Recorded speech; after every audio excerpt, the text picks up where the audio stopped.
Welcome to Thrilling Tales of Adventure. I'm Mardell, and it's time for another exciting chapter in Black Bartlemy's Treasure by Geoffrey Farnall.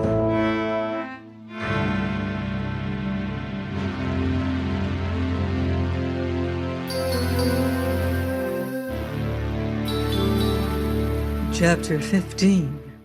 Telleth of a Nameless Black Ship. And now within my gloomy hiding place, dim lit by flickering lanthorn, I passed many weary hours, while all about me was a stir and bustle, a confused sound made up of many, as the never-ending tread of feet, the sound of hoarse voices now faint and far, and anon clear and loud, the scrape of a fiddle, snatches of rough song, the ceaseless ring and tap of hammers, a very babel that, telling of life and action, made my gloomy prison the harder to endure. And here, mindful of what is to follow, I do think it well to describe in a few words the place wherein I lay. It was indeed a very dog-hole, just below the orlop, some 10 feet square or thereabouts, shut in betwixt bulkheads, mighty solid and strong, but with a crazy door so ill hung as to leave a good 3 inches twixt it and the flooring. It had been a storeroom, as I guessed, and judging by the reek that reached me above the stench of the bilge, had of late held rancid fat of some sort. Just abaft the mizzen it lay, and hard against the massy rudder post, for I could hear the creak and groan of the pintles as the rudder swung to the tide. Against one bulkhead I had contrived a rough bunk, with divers planks and barrels, the which with mattress and bedding was well enough. Now opposite my berth, within easy reach of my hand, was a knot-hole, the which by some trick of the grain had much the look of a great staring eye, insomuch that having no better employ, I fell to improving on nature's handiwork with my knife, carving and trimming around it. And in betwixt my sleeping, my eating and drinking, for Adam and Godby kept me excellent well supplied, I would betake me to my carving and fashioning of this eye, and with my initials below it, the which foolish business, fond and futile though it was, served in no small measure to abate my consuming impatience and the dreary tedium.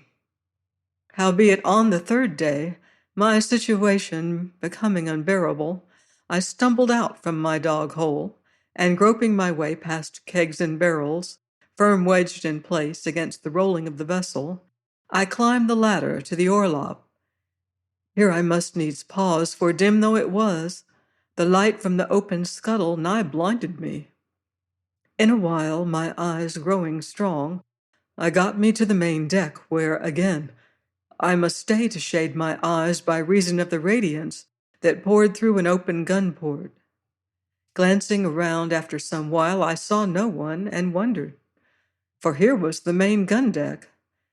10 great pieces aside, I counted, with ports for divers more. I was yet wondering at the emptiness about me when I heard sudden uproar from the deck above my head. Shouts, cries, a rush and patter of many feet, and above all Penfeather's furious hail. Wondering, I came to the open port, and leaning out saw it was evening, with a heavy mist creeping down upon the waters, and through the mist loomed a great black ship drifting lubberly across our hawse.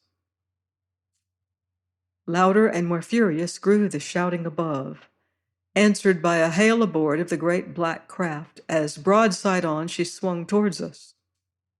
And now creeping in the mist, I beheld a small boat, with a great shapeless bundle in the stern sheets and rowed by a single waterman, who swung easily to his oars, scanning now the faithful friend, now the great black ship, like one who bided the inevitable crash. Sudden I heard the roar of one of Penfeather's ever-ready pistols, followed by his voice upraised in vicious sea-curses, and glancing up saw the black ship right aboard of us, and braced myself for the impact. Came a shock, a quiver of creaking timbers, and the groan of our straining hawsers as the black ship, falling off, drifted by in a roaring storm of oaths and blasphemy.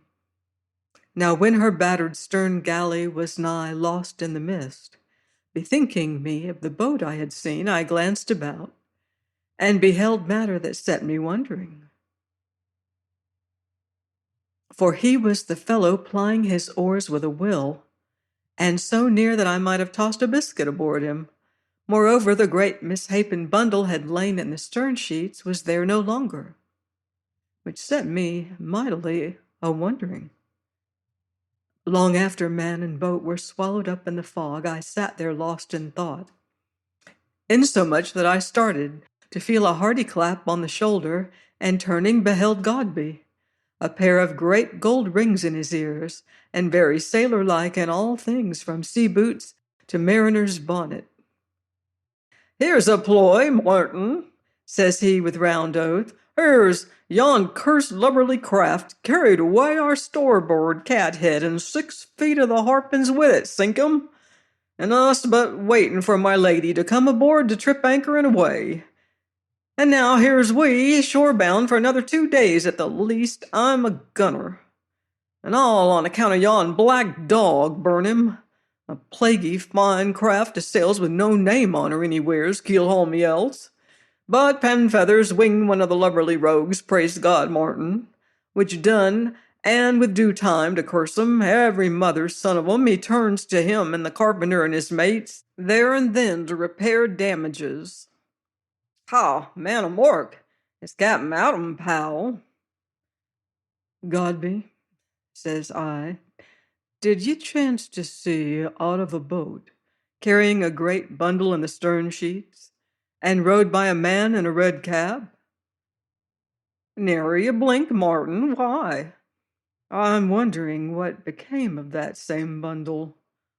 "Hove overboard, belike, pal. There's many a strange thing that goes a-floating out to sea from hereabouts, Martin, round me." "Belike you're right," says I. "Martin, Sir Rupert's ashore to meet her ladyship, so you am free to come above deck if so minded." "Nay, I'll bide where I am, Godby." "Why, then come, Martin, clap your eye on my beauties. Here is guns, Martin, 6 culverins, and t'other sakers, and yonder astern 2 basilisks that shall work ye death and destruction at 2 or 3,000 paces. Above deck amidships I've divers goodly pieces, as minions, falcons, and patereros, with murderers mounted aft to sweep the waist. For her size, she's well armed as the faithful friend, Martin." Thus Godby, as he led me from gun to gun, slapping hand on breech or trunnion, and as I hearkened, 'twas hard to recognize the merry peddler in this short, square, grave-faced gunner, who spake with mariner's tongue, hitched ever and anon at the broad belt of his galligaskins, and rolled in his gait already. "She's a fair ship," says I, seating myself on one of the great guns mounted astern. "She is so, Martin. There's no finer ever sailed from Deptford Port, which is saying much. Split me if it isn't. Though when all's said, Martin, I could wish for 20 more men to do justice to my noble guns. Aye, 30 at the least." "Are we so short?" "We carry but 90 and 2 all told, pal, which, considering my guns, is a pity. Aye, a vast pity, plague me else. 'Twould leave me short-handed to serve my guns should they be necessary, which is fair and likely, Martin." "And black rogues they are," says I. "Never clapped eyes on worse, pal, kick me endwise else. But Captain Adam's the man for such, and I mean to work 'em daily, each and every, at my guns as soon as we be well at sea. Ah, there soundeth Toby Hudd's pipe. All hands on deck. This should be her ladyship coming aboard. So, here's me aloft, and you alow, and good luck to both, pal." Saying which he nodded, gave a hitch to his wide galligaskins, and rolled away. Now, coming to the gun port, I have mentioned I must needs pause there a while to look out across the misty river, already darkening to evening, and thus presently beheld a boat, vague and blurred at first, but as it grew nearer, saw in the stern sheets 4 gallants who laughed and talked gaily enough, and the muffled forms of 2 women, and in one from the bold free carriage of her head, I recognized, despite hood and cloak, my Lady Joan Brandon.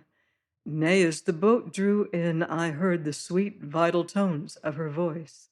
And with this in my ears, I caught up my lanthorn and so descended to the orlop. Now, as I paused at the narrow scuttle that gave down to my noxious hiding place, I thought to hear a step somewhere in the gloom below. "Ah, God be," says I, "are you down there, man?" But getting no answer, I descended the ladder, bethinking me of the rats, whereof I had no lack of company, and coming into my dog hole, closed the rickety door, and having supped, cast myself down upon my bed and blew out the light. And despite the rustle and scutter away there in the dark beyond my crazy door, I was very soon asleep.